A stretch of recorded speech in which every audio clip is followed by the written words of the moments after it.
So when you look at 5, what you see as a student is you see these 3 assignments, and these are the 3 assignments that are due at the end of the week. In your course schedule, they should also be coming up. If you see your full schedule, I only see just this class. Yours is going to look different. But that's something that you can do too, is check out your course schedule. So what you see is a lesson and a written assignment. You shouldn't see this quiz. This quiz is going to go away. So let's open up this lesson, and what you need to know about what an assignment is each segment has a lesson and an assignment. So each segment, like 5.01, 5.02, or 5.1, 5.2, those have 2 components. They have a lesson and an assignment. Now your assignment might be a written or a quiz. So what I've done is I took all the slides because for whatever reason, K-12 likes to have it in multiple slides, and that's annoying.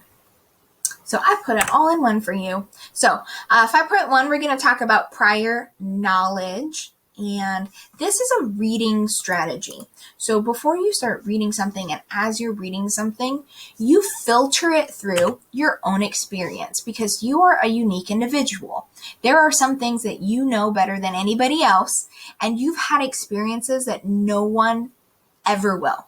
And that's why biographies and autobiographies are so important, in my opinion, and why keeping a journal and keeping things from your perspective is a great idea. Okay, so have you had any of these experiences? You camped, play basketball, go to the beach? Do you know how to swim? Have you ever, did you ever ride a horse? Have you ever marched in a parade? I have. So think about those things, and those experiences in your life would give you prior knowledge about that subject. Prior knowledge is the information you already have in your brain based on your previous experiences. So let's say, for example, have you been camping? The experience of camping in the woods helps you know what it's like to camp. You've had to search for a good place to put up a tent. You might have cooked food over an open fire. You may have spent an evening without electricity and lights, and you've seen the stars. Were you bothered by insects? Was your sleeping bag comfortable? Did you go hiking and fishing?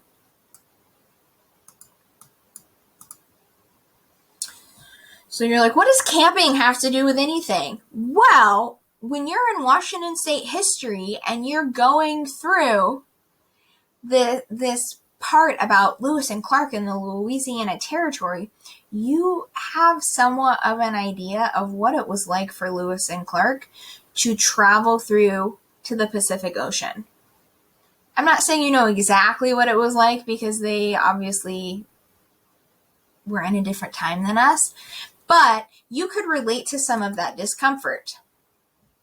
So some people like to read about things they already know about, and others like to explore. So any experience that you've had will help you understand reading. Remember that experiences you bring to a reading selection are called prior knowledge, and that prior knowledge could be the feelings, the experiences, what you saw, and the actions you took. So because of your prior knowledge, you can relate to some readings better.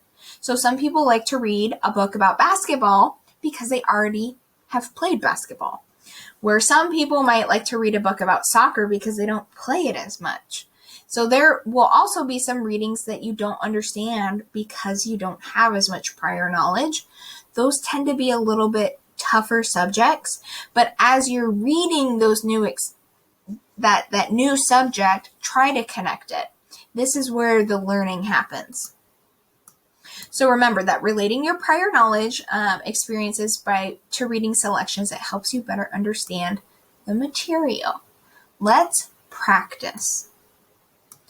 So as a reader, you may need to use your imagination to see if you can draw something from your previous experience that will help you understand what you're reading right now. So think about, what prior knowledge do you have that might help you understand the importance of signing the Declaration of Independence?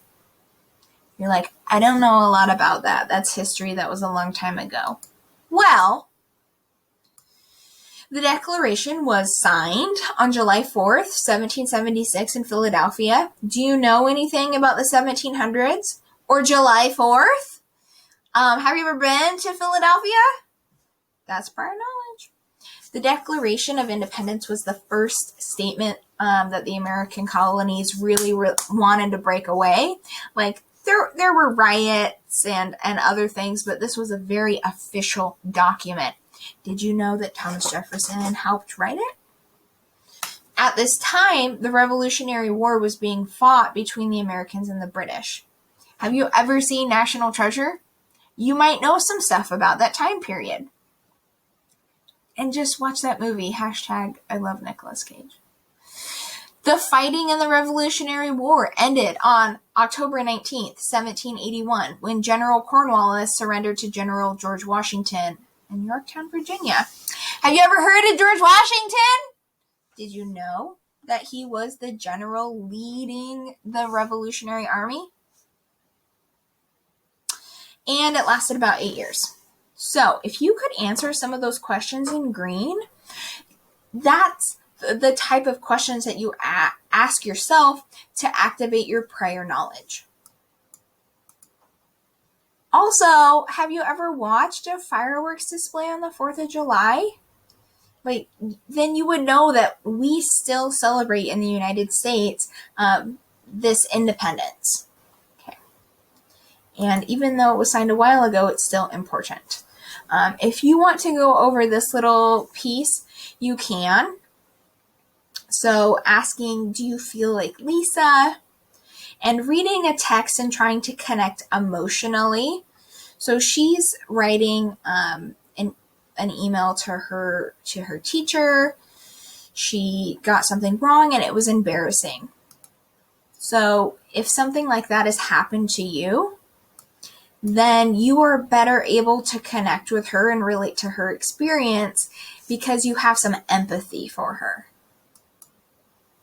Okay, let's look at the assignment.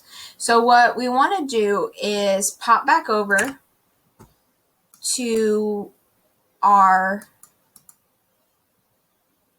K-12. I'm going to go back to inferences and prior knowledge.